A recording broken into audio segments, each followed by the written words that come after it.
Depuis qu'il travaille, 3 fois par an, c'est la même chose. François a du mal à payer ses impôts. Il a du mal d'abord parce qu'on ne peut pas dire qu'il roule sur l'or. Mais surtout, François ne peut s'enlever de la tête qu'en signant son chèque, il nourrit une bête torve, aveugle et jamais rassasiée, baptisée administration.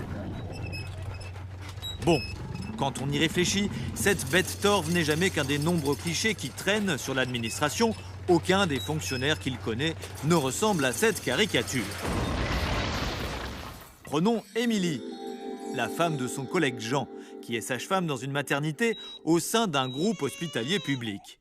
Ses horaires ne cessent de s'allonger et pourtant, elle garde la même attention aux bébés, aux mamans et aux papas. Il y a aussi son copain Eric, qui bosse à Météo France et qui, en dépit de ce qu'a pu raconter le Premier ministre, avait bien prévu la neige cet hiver. Et puis il y a enfin cet infirmier urgentiste de l'hôpital qui s'est occupé de lui au moment de son accident de scooter l'an dernier. Alors qu'il le remerciait pour la qualité de l'accueil et des soins, cet infirmier avait répondu « Profitez-en, ça ne va pas durer ». À la pause de midi, le lendemain, François en avait discuté longuement avec Julie, la déléguée syndicale FO de sa boîte, tout ce qu'il y a de privé. Julie avait alors sorti le livre noir de la RGPP, la révision générale des politiques publiques. Ce document, édité par Force ouvrière, démonte la fable qui consiste à nous faire croire qu'on peut faire aussi bien, voire mieux, avec moins de moyens. Le non-remplacement d'un fonctionnaire sur 2 partant à la retraite va par exemple conduire à la suppression de près de 400 000 postes d'ici à 2013. L'hôpital, l'école, la police, la justice, les impôts, le logement, les services d'entretien des routes, les services sociaux, les préfectures, tous ces secteurs vont être touchés de plein fouet. Profitez-en, ça ne va pas durer. François comprenait mieux. Parce que quand on nous parle de baisse des dépenses publiques, sans effet sur le service public lui-même, on nous ment. La suppression des postes et des moyens entraîne l'allongement des temps d'attente et la dégradation de la qualité du service public pour les usagers.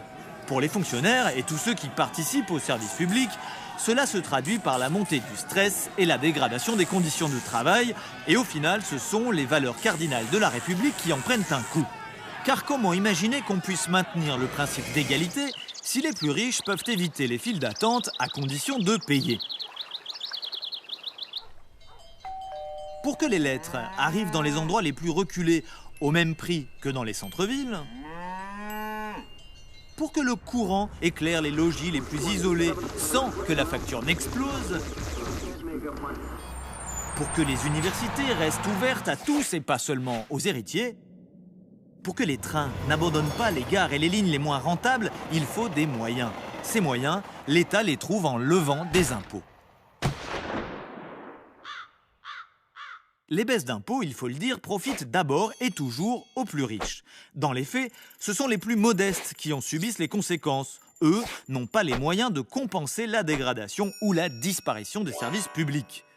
Ajoutons enfin qu'un agent du service public est tenu à la neutralité et à l'impartialité. La tête du client et la taille de son porte-monnaie lui importent peu. Chacun est traité de la même façon.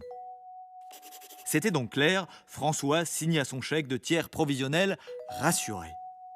Son argent sert à payer des assistantes maternelles, des ambulanciers, des infirmières, des agents de services hospitaliers, des institutrices, des directeurs d'école, des profs, des assistantes sociales, des agents des préfectures, des contrôleurs aériens, des ingénieurs météo, des agents de la répression des fraudes, des juges, des greffiers, des policiers, des gardiens de prison, des agents de probation, des agents de l'équipement, des éducateurs, des pompiers, des inspecteurs du travail. Bref, des fonctionnaires et des agents du service public qui travaillent pour que liberté rime avec égalité et fraternité, à condition qu'on leur en laisse les moyens.